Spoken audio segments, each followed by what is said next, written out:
ডিমের কারি কিংবা ঝোল, ডিমের এই রেসিপিগুলো আপনারা তো নানান ধরনের খেয়েছেন, তবে দেশি ডিমের এই ডিম কারিটা আপনারা কারা খেতে পছন্দ করেন আমাকে কিন্তু অবশ্যই কমেন্টে জানাবেন। আর দেশি মুরগির ডিমের টেস্টটা কিন্তু সব থেকে একদমই আলাদা হয়। তো নমস্কার বন্ধুরা, welcome to Moli kitchen. Moli রান্নাঘরে আপনাদের সবাইকে ওয়েলকাম জানাচ্ছি নতুন একটা রেসিপিতে। কাছে দূরে আশা করছি আপনারা সকল বন্ধুরা খুবই ভালো আছেন। তো স্কিপ না করে আপনারা শেষ অবধি ভিডিওটা দেখতে থাকুন, আশা করব খুব ভালো লাগবে।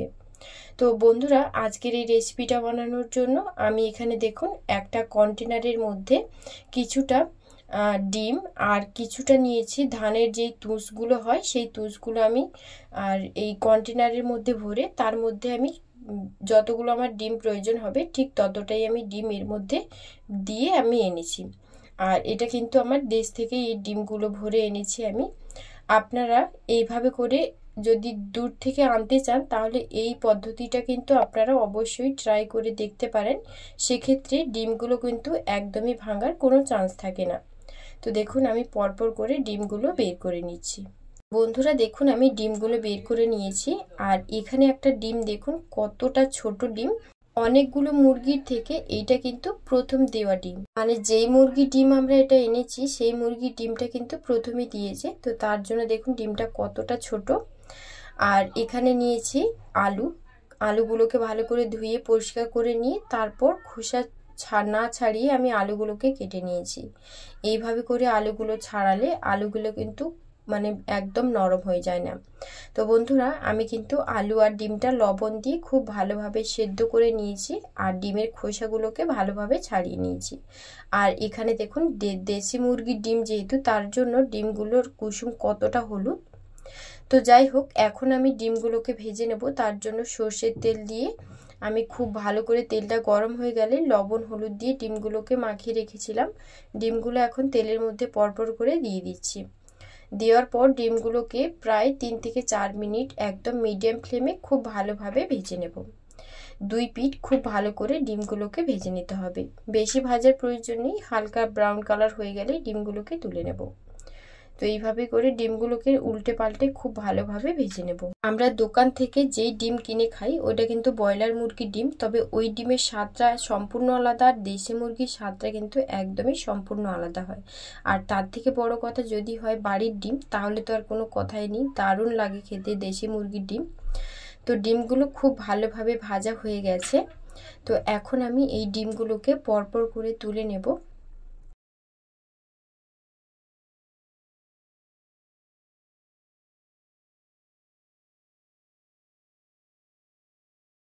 তেল থেকে ডিমগুলো তুলে নেওয়া হয়ে গেলে তারপর এক এক করে আলুগুলোকেও ভেজে নেব। আলুগুলোকেও কিন্তু লাল লাল করে 3 থেকে 4 মিনিট ধরে খুব ভালোভাবে দুই পিঠ ভালোভাবে ভেজে নিতে হবে। এইভাবে আলু আর ডিম খুব ভালোভাবে ভেজে রান্না করলে রান্নার স্বাদটা কিন্তু একদমই আলাদা আসে। তেলের মধ্যে তো আমি আলুগুলোকে দিয়ে দিলাম। দেওয়ার পর এবার আমি আলুগুলোকে 3 থেকে 4 মিনিট ধরে খুব ভালোভাবে ভেজে নেব। আপনারা স্কিপ না করে আজকের এই ভিডিওটা আপনারা দেখতে থাকুন। আর রেসিপি যদি ভালো লেগে থাকে তাহলে কমেন্টে অবশ্যই জানাবেন। এবং যদি আজকের এই রেসিপিটা আপনাদের কাছে ভালো লেগে থাকে তাহলে কিন্তু চ্যানেলটিকে সাবস্ক্রাইব করতে একদমই ভুলবেন না।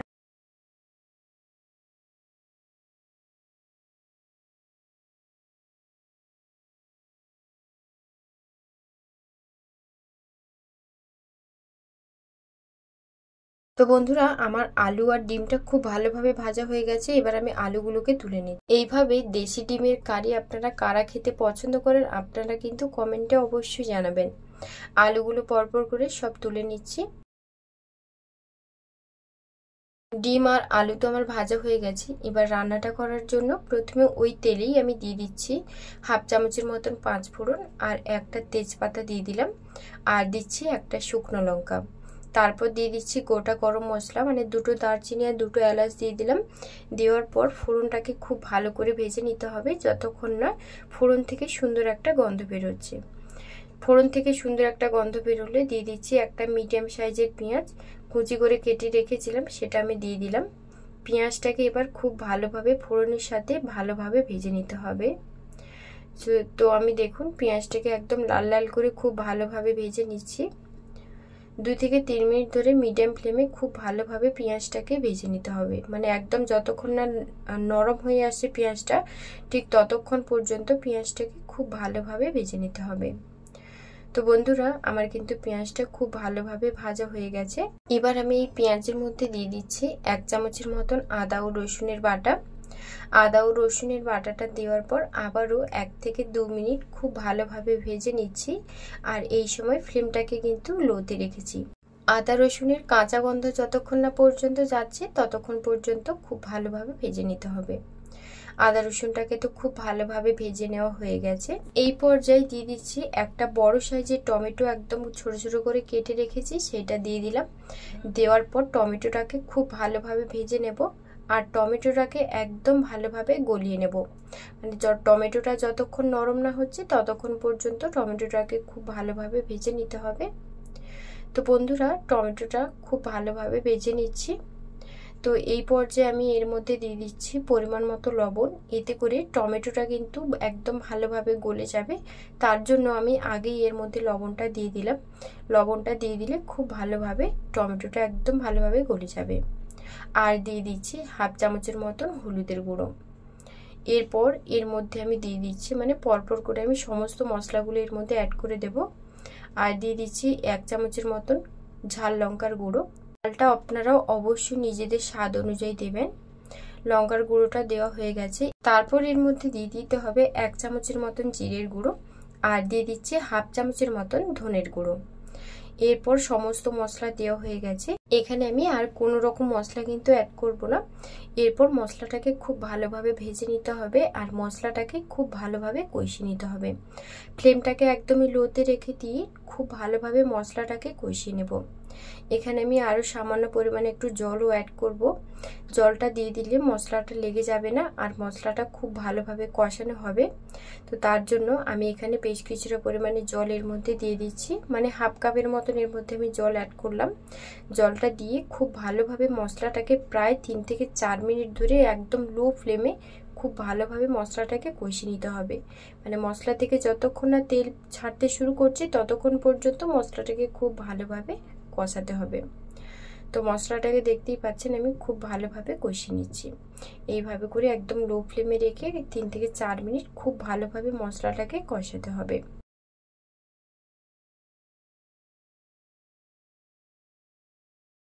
তো বন্ধুরা দেখুন, মশলাটা খুব ভালোভাবে কষানো হয়ে গেছে আর টমেটোগুলো দেখুন একদম ভালোভাবে গলে গেছে। এই পর্যায়ে আমি দিয়ে দিচ্ছি আলু আর ডিমগুলো দিয়ে দিচ্ছি একেবারেই। আলু আর ডিমটা দেওয়ার পর আলু আর ডিমের সাথে মশলাটাকে খুব ভালোভাবে কষিয়ে নিতে হবে। আর ডিম আর আলুটা দেওয়ার পর আবারও 2 থেকে 3 মিনিট খুব ভালোভাবে ডিম আর আলুর সঙ্গে মশলাটাকে ভালোভাবে কষিয়ে নেব। এইভাবে করে আপনারা একবার হলো এই রেসিপিটা বানিয়ে দেখবেন, খেতে কিন্তু দারুণ লাগবে। তবে দেশি মুরগির ডিম থাকলে খুবই ভালো হয়, আর দেশি মুরগির ডিম যদি না থাকে সেক্ষেত্রে ব্রয়লার মুরগির ডিম দিয়েও কিন্তু এই রেসিপিটা বানাতে পারেন, বানিয়ে দেখতে পারেন, দারুণ লাগবে খেতে। ডিম আলুর সাথে মশলাটা খুব ভালোভাবে কিন্তু কষানো হয়ে গেছে। এবার আমি এর মধ্যে জল দিয়ে দেব। আর দেখুন, যেহেতু আলু এখানে আগে থেকেই সিদ্ধ হওয়া ছিল, তো তার জন্য বেশিক্ষণ আমি কিন্তু আর কষাবো না।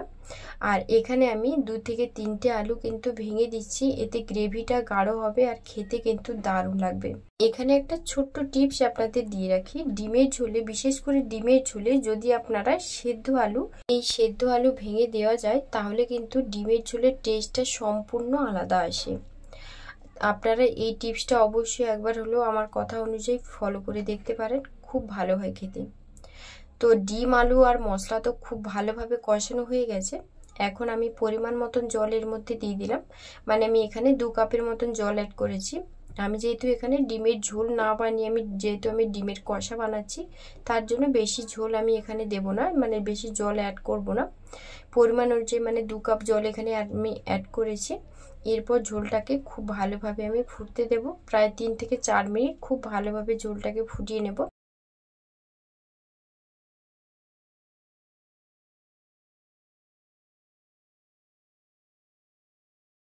তো বন্ধুরা, দেশি মুরগির ডিমের কারি তো আমার প্রায় রেডি।